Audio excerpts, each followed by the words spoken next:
reka ntera abantu amatsiko ndumva nzarivugaho ntabwo ndarisengera yego nyuma Imana nk'uburyo ngomba kurivuga kuko rirakomeye ariko rirahari ni irijyanye n'ibiti ibiti urabibona ibi biti biterwa ku mihanda biterwa mu mashyamba ahantu ugasanga ishyamba ryabaye ishyamba no mu Rwanda hano ibiti turabifite no mu mahanga ibiti biriyo kuri ibiti bibitse byinshi yego hari abantu bajya bibwira ngo ibiti ntibivuga ariko ibiti biravuga ibiti biravuga ibiti bigiye kuvuga ndagira ngo mbwire abantu ngo ibiti bigiye kuvuga ari icyo wateye mu rugo kizavuga ari ikiri ku muhanda kizavuga Imana dutabare turakora ibintu tukagira ngo abantu ntibatorora ariko ndagira ngo ubwire ko Imana ashyize mu bintu byose bibasha kukureba abantu ntibabe maso rero yego abantu ntibabe maso nasoza rero nasoza nongera gusenga nkasoza nongera kubwira abantu ngo abantu mube hafi y'Uwiteka yego karibu abantu musenge kuko hari ijoro ribi umunsi mubi hari umunsi mubi abantu barareba bakabona izuba riraka ryajya nijoro bakabona ukwezi ariko igihe kigiye kugira ibyo byose ntibigaragare yesu wanjye reka dusenge mu izina rya Yesu ariko nongera kukwibutsa ngo ubu tugeze 9:10 ndagira ngo nkwibutse nkubwira ngo halo yego harumbwiye ko ufite message ushaka gutambutsa niyo mpamvu nari nguhamagaye nubwo utari hafi ntabwo ndi hafi ariko aho naba ndi hose naba ndi hanze naba ndi imbere mu gihugu message yo ni ngombwa igomba gutambuka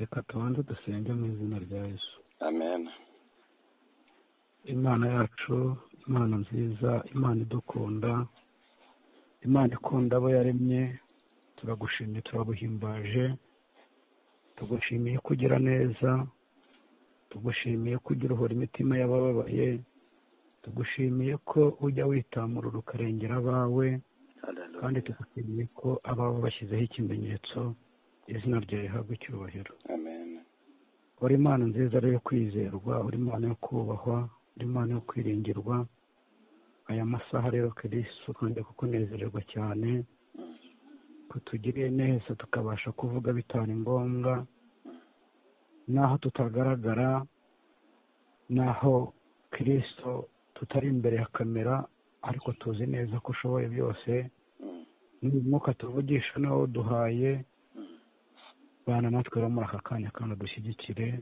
icyo nsenze nsengera nanjye nisengera n'ubugingo icyo nsengera inshuti zanjye icyo nsengera abanyarwanda n'ubugingo batabiye ubugingo mu izina rya Yesu amen ndetse n'abandi bose Kristo bahumeka umwuka w'abazima bava amaraso bose nabasengeye mu izina rya Yesu ngo ubahe iherezo ryiza ubahe ubugingo icyo nicyo mbifuriza n'abandi mbifuriza amen bana natwe rero muri aka kanya keza turimo ko gusenga kanya turimo keza ko gutambutsa message Kristo urukire kubana natwe kandi ukomeze kuri ku mitima ya benshi gira aho hindura Kristo gira ibindi bishyurema ku buzima bwacu gira ibindi urema ku bihugu Kristo gira ibindi bishyurema Kristo ahumeka umwuka w'abazima bose ubarengera bari mu bice byo hirya no hino bose ndabakuragira ngo bagire neza kandi bakugiraho umugisha ababyeyi bashyigikire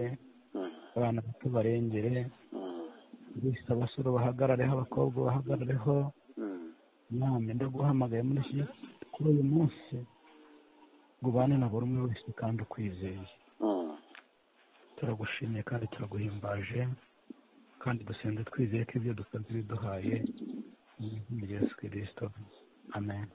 amen. Murakoze rero kunyakira. Yego. Amazina ni yayandi ni Mugabe Eric. Ndumva ari ibyo benshi baranze. Yego. Yatingira nkwamagara agira ngo ntamutse message muri mpawe kuko yanze kubona naraye nyihawe cyangwa nkayihabwa kare mba nakugezeho, ariko iyi message irihutirwa. Ijwi ry'Imana rirambwiye ngo nimbwira abantu bose, abantu bafite urwango, abantu bafite umutima mubi, abantu bumva batabahutse mu mitima yabo, abantu bumva batandukiriye cyane, basaba Imana imbabazi. Iyi message irasa nijya guhura n'iyo bushize, ariko ijwi rirambwiye ngo abantu basaba imbabazi.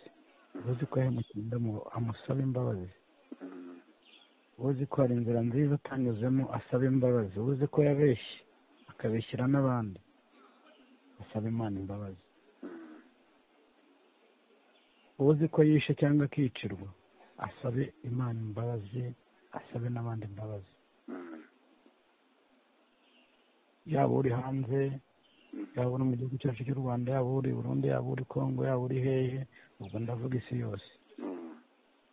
Buri muntu wese ahari asaba Imana imbabazi, kuko ijambo ry'Imana cyangwa umwuka w'Imana arambwiye ngo mbabwire ngo Imana iraje ntizatinda. Kuko iyi si mpa n'indirimbo, ndagira ngo iyo ndirimbo banze uze kuyishyira imbere y'ikiganiro kugira ngo abantu banze bayumve. Ndaje koherereza kuko ni umwuka umbwiye ngo reba ino ndirimbo ntabwo nari nyizi, ariko Imana ishimwe ikomeza kutubwira ibyiza kandi ikomeza kutubwira ibigomba kuduhesha ubugingo.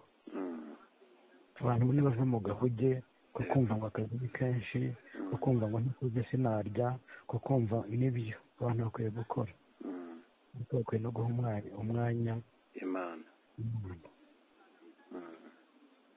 Abantu rero nibihane mboneraho nanjye ibyo mvuga cyangwa ibyo nkora, hariho nabangamira, haba umurimo w'Imana hariho nabangamira, haba iyo ngenda hariho nabangamira. Nshobora kuba ngenda uko abantu batabishaka, nshobora kuba nabangenda ntambitse ibirenge, nshobora kuba nabangendera imitego, nk'umuntu wese azi ntamutunganiye ntumucumuza nawe mbabarire. Ndasaba imbabazi buri wese umwe wese ntabashije kubahiriza ibyo yifuzaga cyangwa atashakaga, nawe mbabarire. Imana y'amahoro rero, Imana y'amahoro ikomeze ibane natwe kandi ikomeze kuduha ubwenge bwo kwihana no kwatura, kuko Imana iraje ntizatinda. Imana iraje ntizatinda. Ikindi ngira ngo mbwira abantu bumva ururimi rw'ikinyarwanda n'abatarwumva, abandi bazabasobanurira. Abantu benshi cyane bagiye gutaha. Abantu benshi bagiye gutaha. Ubwo nimvuga gutaha ntabwo ari uko uzava mu kazi ngo utahe. Gutaha abanyamwuka barabyumva. Yego. Abantu benshi bagiye gutaha mu bihugu bitandukanye. Abantu benshi bagiye gutaha. Niyo mpamvu rero Imana impaye message ngo mbwire abantu bigeze basabana imbabazi, bakumye gucirwaho urubanza. Ubu hari abantu Imana yanyeretse benshi bafite imitima iremereye, ari abari mu ngo, ari abagore bari mu ngo, ari abagabo bari mu ngo, ari abana ntibashimishwa n'ibyo ababyeyi bariho bakora. Ntabwo byoroshye, ni ugusenga Imana igatabara, ni ukwatura, ni ugusaba Imana imbabazi, Imana igatabara. Iyi message inshuti yanjye, inshuti ya Yesu, irihutirwa. Pascal, nta urugendo byo kuvuga ngo uzayishyira hejuru cyangwa urayishyiraho. Ndahita nyisohora aka kanya. aka kanya ndumva ko bwanjye batayishyiraho, ubu turi 9:02. Biragoye rero n'aka kanya no mu minota 5 Uwiteka yabaje. Yego. Abantu bose bataha, abantu twataha. Ariko ndagira ngo iyi message uyishyiraho buri wese uyumva, buri wese uyumva apfuka amasaha y'Imana imbabazi, nawe yaguhamagara akakwaturira ukamusengera, nawe yaguhamagara isengesho. Rero nibabe maso. Umuntu ashoboye kwibaza impamvu utambukije message ku ikoranabuhanga udahari kuri kamera, akibaza ati ese noneho Mugabe Eric byagenze gute? Hari ushobora kugira ukwibaza ko yenda waba warwaye, harashoboye abantu batekereza ibintu bitandukanye. Reka ngusabe kugira ngo basobanurire impamvu yo gutanga message kuri telefone. Gutanga message kuri telefone nuko wenda ntari hafi, kandi ikindi ntabwo meze neza. Yego. Njya mfata igihe nkagira ahantu njya nkajya kwihererana n'Imana. Nkanayisaba imbabazi aho ntagenze neza hose. Kandi Imana yacu igira imbabazi, Imana yacu igira imbabazi. Ntabwo rero kuba ntari imbere ya kamera ntabwo bivuga ko ntagomba gutanga ibyo gusekera bye. Kurwaraho ni ibisanzwe ntawe utarwara. Gusonza ntawe utasonza ari ku isi. Hari igihe kigera ugasenga nk'ay'agahimano. Ariko abantu bari kwita ku nzara, abantu bari kwita ku burwayi, naho waba uri ku gisasiro wasenga, wasaba Imana imbabazi, niba utaha ugataha ariko wejejwe. Twese icyo duharanira ni ubugingo. Twese icyo duharanira ni ubugingo, naho wakora byinshi byiza bidafite ubugingo ntacyo byaba bimaze. Abantu banejejwe n'akazi keza, abantu banejejwe n'amazu meza, abantu banejejwe n'amafaranga menshi. Ariko amafaranga ntabwo azabambutsa kiriya kiraro nabonye. Abantu nibabe maso rero. Yego.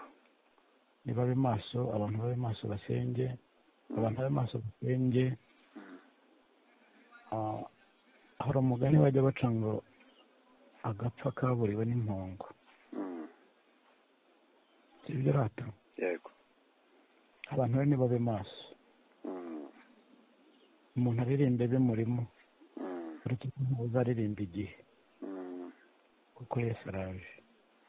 Wowe senga senge bimurimo, wowe byina bimurimo, kandi ubiba icyo umuntu abiba nicyo azagira ate, nicyo azasarura. Abantu rero nababwira ngo babe maso, abantu nababwira ngo nibagaragare cyane imbere y'Imana. Barushe kuyegera, kuruta ko imyambaro yambaye ibegereye. Kuko umwami wacu araje ntazatinda. Ntabwo ari kera. Nababwiye ngo no mu minota nk'itanu isigaye nabwo yaza. Abantu bari make kunezezwa n'iby'isi. Bareke kunezezwa n'iby'isi, bareke kunezezwa n'ibyo babona bibereye amaso. Ntabwo ariko bimeze.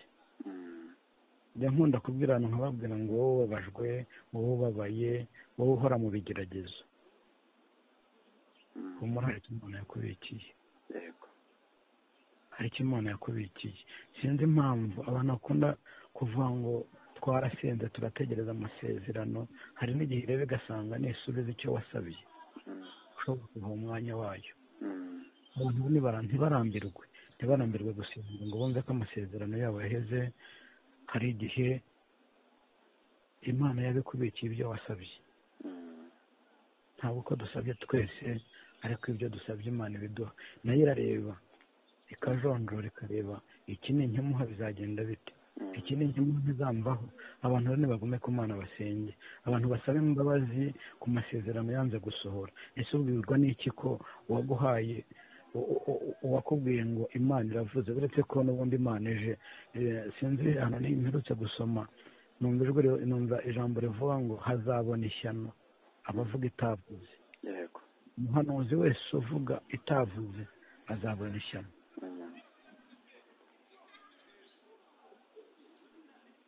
ntiwabona ishyano Bibiliya irabivuga abantu nibabe maso abantu nibabe maso abantu babe maso dusenge abantu babe maso ariko ndavuze ngo abantu babe maso nongere mbabwire abantu babe maso ubu hari irindi yerekwa mfite yego reka ntera abantu amatsiko ndumva nzarivugaho ntabwo ndarisengera yego nyanga Imana nk'uburyo ngomba kubivuga kuko rirakomeye ariko rirahari ni irijyanye n'ibiti ibiti urabibona ibi biti biterwa ku mihanda biterwa mu mashyamba ahantu ugasanga ishyamba ryabaye ishyamba no mu Rwanda hano ibiti turabifite no mu mahanga ibiti biriyo kuri ibiti bibitse byinshi yego hari abantu bajya bibwira ngo ibiti ntibivuga ariko ibiti biravuga ibiti biravuga ibiti bigiye kuvuga ndagira ngo mbwire abantu ngo ibiti bigiye kuvuga ari icyo wateye mu rugo kizavuga ari ikiri ku muhanda kizavuga Imana dutabare turakora ibintu tukagira ngo abantu ntibaturora ariko ndagira ngo ubwire ko Imana ashyize mu bintu byose bibasha kukureba abantu ntibabe maso rero yego abantu ntibabe maso nasoza rero nasoza nongera gusenga nkasoza nongera kubwira abantu ngo abantu mube hafi y'Uwiteka yego karibu abantu musenge kuko hari ijoro ribi umunsi mubi hari umunsi mubi abantu barareba bakabona izuba riraka ryajya nijoro bakabona ukwezi ariko igihe kigiye kugira ibyo byose ntibigaragare yesu reka dusenge mu izina rya Yesu ariko nongera kukwibutsa ngo ubu tugeze 9:10 ndagira ngo nkwibutse nkubwira ngo iyi message uyitambutse vuba yego nzi ko Imana iri buguhe umugisha reka dusenge mu izina rya Yesu uri Imana yacu bwite uri Imana data nturi data wacu turagushimira turaguhimbaje tugushimiye ko ukomeje kudukebura tugushimiye ko ukomeje kureberera abawe kandi ni kenshi watubwiye ko Kristo ugiye kuduhagarara ukatugirira neza ni kenshi watubwiye ko uje gutandukanya icyiza n'ikibi Kristo kororokera kubana natwe komeze kudukomereza imitima komeze kubana n'abakwizera komeze kubana Kristo n'abakwiringiye dukeneye ubugingo aka kanya ndasenga umuntu wese ukeneye ubugingo Imana imuha ubugingo amen Kristo uri buzana umutima umenetse imbere yawe wese ndamwingingiye Kristo ngo umurengere kandi umuhagarareho kandi nawe muri byose ahabona inzira zitacaga mwamuzice nta bindi musabira ahubwo icyo musabira ni ubugingo ku gihe cyawe cyegerejwe bana natwe rero dushyigikire muri byose abihano bagirire neza abababarira bagirire neza abafite imitima iremereye Kristo bakabasha kwihana bakabohoka nabo basange bagirire neza kandi ukomeze gutanga urukundo mwana kenshi tubwira ko udakunda nawe ntazakundwa udakunda nawe ntuzamukunda bana natwe rero muri byose utangira urukundo mu mahanga utangira ibyo mvuga cyangwa ibyo nkora hariho nabangamira haba umurimo w'Imana hariho nabangamira haba iyo ngenda hariho nabangamira nshobora kuba ngenda uko abantu batabishaka nshobora kuba nawe ngenda ntambitse ibirenge nshobora kuba nawe ngendera imitego nk'umuntu wese azi ntamutunganiye ntumucumuza nawe mbabarire. Mm. Ndasaba imbabazi buri wese umwe wese ntabashije kubahiriza ibyo yifuzaga Mm. cyangwa atashakaga, nawe mbabarire. Mm. Imana y'amahoro rero,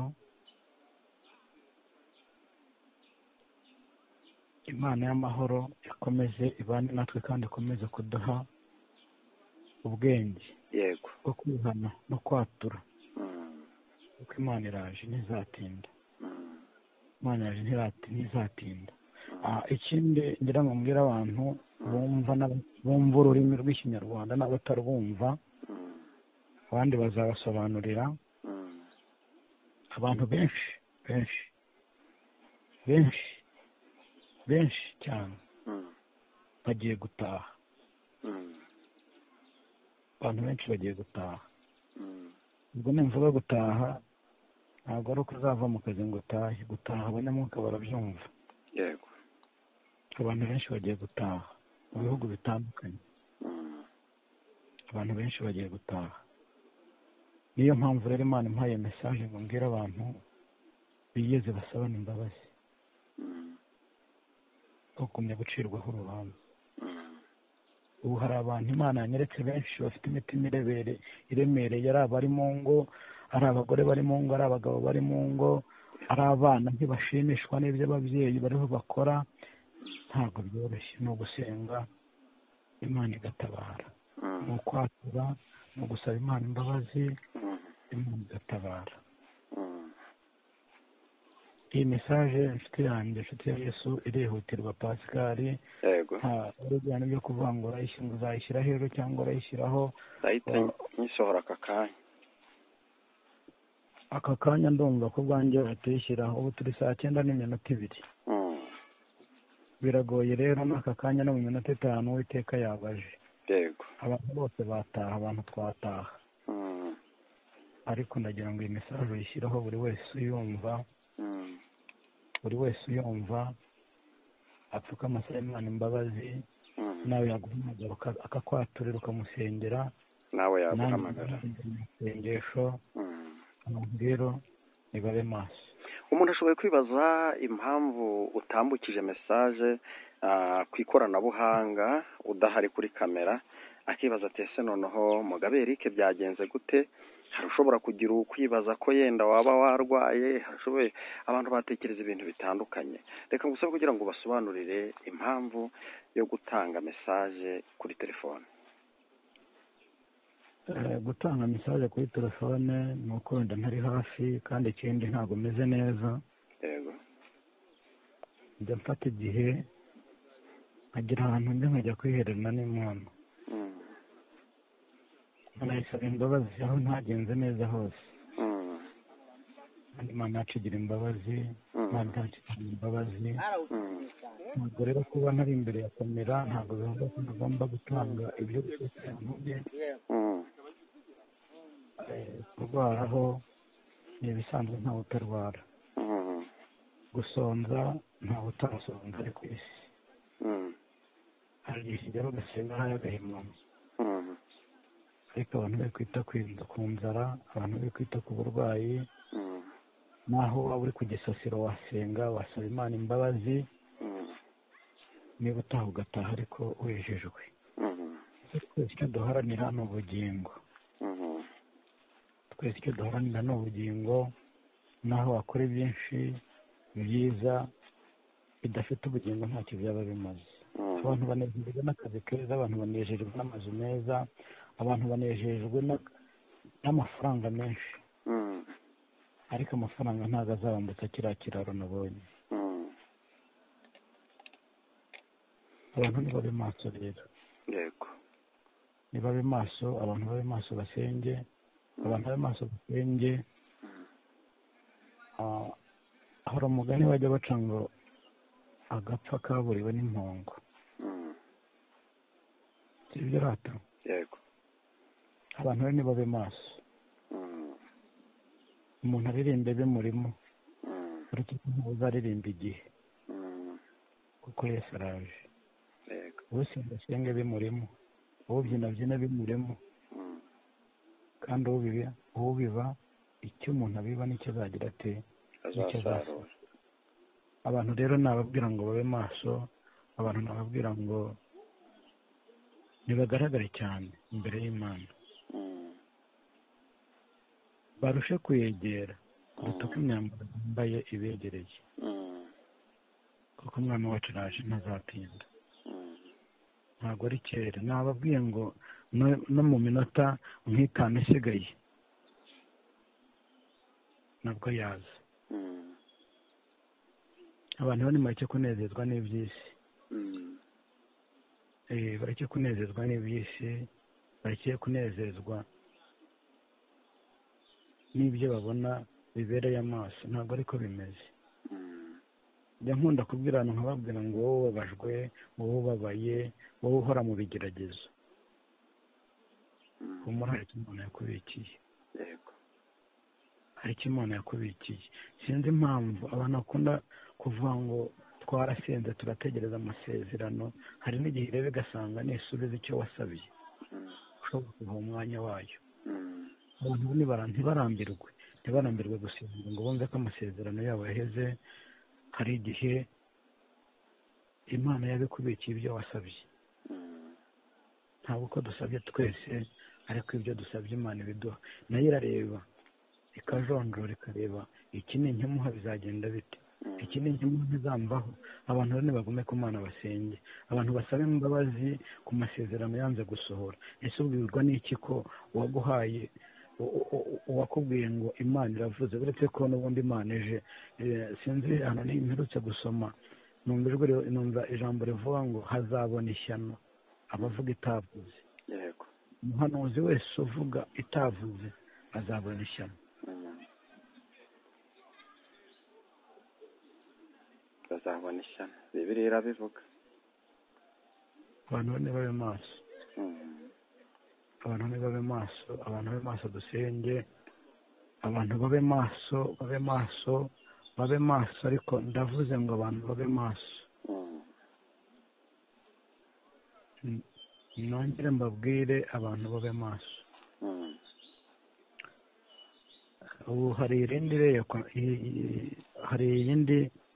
irindi yerekwa mfite. Yego. Reka ntera abantu amatsiko, ndumva nzarivugaho, ntabwo ndarisengera. Yego. nyanga Imana nk'uburyo ngomba kurivuga, kuko rirakomeye, ariko rirahari. Ni irijyanye n'ibiti. Ibiti turabibona, ibi biti biterwa ku mihanda, biterwa mu mashyamba, ahantu ugasanga ishyamba ryabaye ishyamba. No mu Rwanda hano ibiti turabifite, no mu mahanga ibiti biriyo. Kuri ibiti bibitse byinshi. Yego. Hari abantu bajya bibwira ngo ibiti ntibivuga, ariko ibiti biravuga. Ibiti biravuga, ibiti bigiye kuvuga. Ndagira ngo mbwire abantu ngo ibiti bigiye kuvuga, ari icyo bateye mu rugo kizavuga, ari ikiri ku muhanda kizavuga. Imana idutabare. Turakora ibintu tukagira ngo abantu ntibaturora, ariko ndagira ngo mbwire ko Imana ashyize mu bintu byose bibasha kukureba. Abantu ntibabe maso rero. Yego. Abantu ntibabe maso. Nasoza rero, nasoza nongera gusenga, nkasoza nongera kubwira abantu ngo abantu mube hafi y'Uwiteka. Yego. Karibu. Abantu musenge, abantu musenge, kuko hari ijoro ribi, umunsi mubi, hari umunsi mubi. Abantu barareba bakabona izuba riraka, ryajya nijoro bakabona ukwezi, ariko mu gihe kigiye kugira ibyo byose ntibigaragare. Yesu wanjye. Reka dusenge mu izina rya Yesu. Ariko nongera kukwibutsa ngo ubu tugeze 9:10. Ndagira ngo nkwibutse nkubwira ngo iyi mesaje uyitambutse vuba. Yego. Nzi ko Imana iri buguhe umugisha. reka dusenge mu izina rya Yesu. Amen. uri Imana yacu bwite, uri Imana data, nturi data wacu, turagushimira, turaguhimbaje, tugushimiye ko ukomeje kudukebura, tugushimiye ko ukomeje kureberera abawe, kandi ni kenshi watubwiye ko Kristo ugiye kuduhagarara ukatugirira neza. Ni kenshi watubwiye ko uje gutandukanya icyiza n'ikibi. Kristo ururukira kubana natwe, ukomeze kudukomereza imitima, ukomeze kubana n'abakwizera, ukomeze kubana Kristo n'abakwiringiye. Dukeneye ubugingo. Aka kanya ndasenga umuntu wese ukeneye ubugingo, Imana imuha ubugingo. Amen. Kristo uri buzana umutima umenetse imbere yawe wese, ndamwingingiye Kristo ngo umurengere kandi umuhagarareho, kandi nawe muri byose ahabona inzira zitacaga mwamuzice. Nta bindi musabira, ahubwo icyo musabira ni ubugingo. Amen. Ku gihe cyawe cyegerejwe. Bana natwe rero dushyigikire muri byose, abihano bagirire neza, abababarira bagirire neza, abafite imitima iremereye Kristo bakabasha kwihana bakabohoka, nabo basange bagirire neza, kandi ukomeze gutanga urukundo mwana. Kenshi tubwira ko udakunda nawe ntazakundwa, udakunda nawe ntuzamukunda. Bana natwe rero muri byose utange urukundo, utange urukundo mu mahanga, utange